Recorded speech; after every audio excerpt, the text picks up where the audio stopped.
Government is not the solution to our problem. Government is the problem. Ronald Reagan spoke these oft-quoted words during his first inaugural address.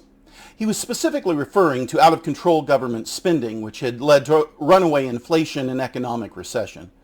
Most everyone will admit that government is a necessity.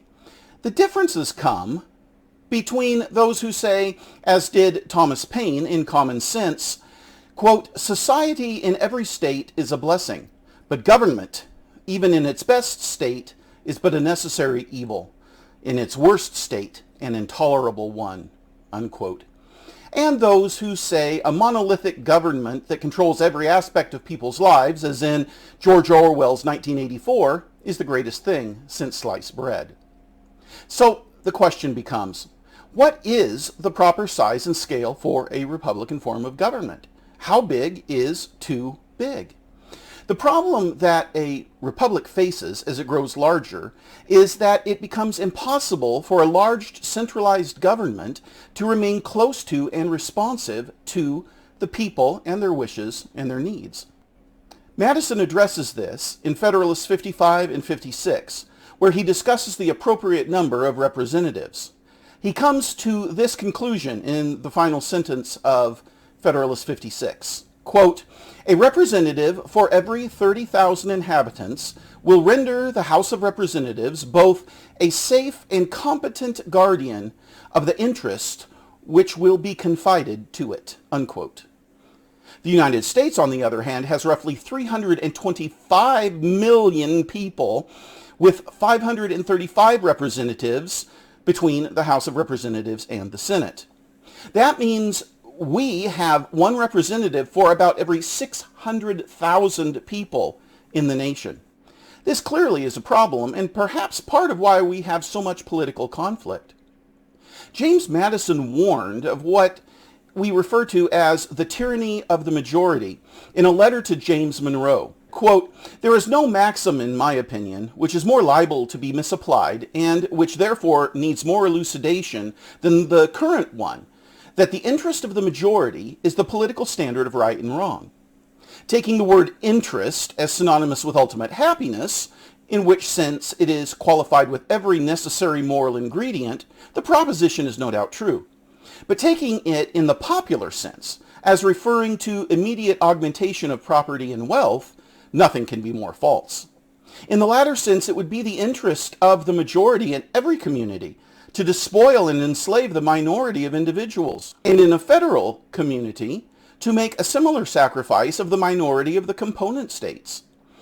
In fact, it is only reestablishing under another name and a more specious form, force as the measure of right," unquote.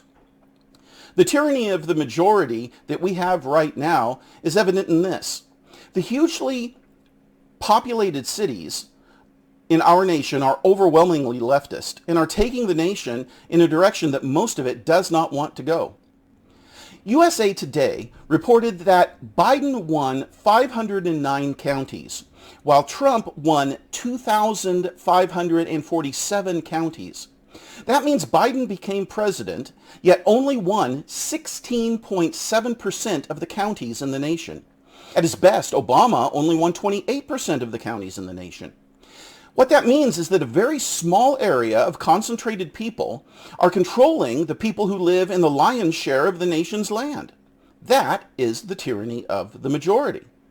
As Dr. Livingston points out, it's time to start thinking about dividing up the states into new confederacies, and most people agree. He cited some polls in his video. Here's a brand new one. A 2021 University of Virginia poll found that 59% of Biden voters and 77% of Trump voters somewhat or strongly agree that the situation in America is such that they would favor blue and red states seceding from the Union to form their own separate country. Perhaps it is time for the people to strongly consider dividing the U.S. into smaller republics. Not only would that allow for greater representation of the people, but it would help solve the vitriol and hate in our society. If California or the Northeast became its own communist nation, they could do whatever they please without their votes overriding the majority of the states who want nothing to do with their socialism and so-called progressive agenda, as if somehow it's progressive not to prosecute smash and grab robbers and to force everyone to wear a mask all the time and to allow homeless people to use the sidewalks as their own personal toilets. And the new socialist utopias would never have to worry about losing their right to murder unborn children. Allowing the individual states to decide how and with whom they wish to be federated would solve that, and it would allow better representation per capita. Perhaps this is, as Victor Hugo put it, an idea whose time has come.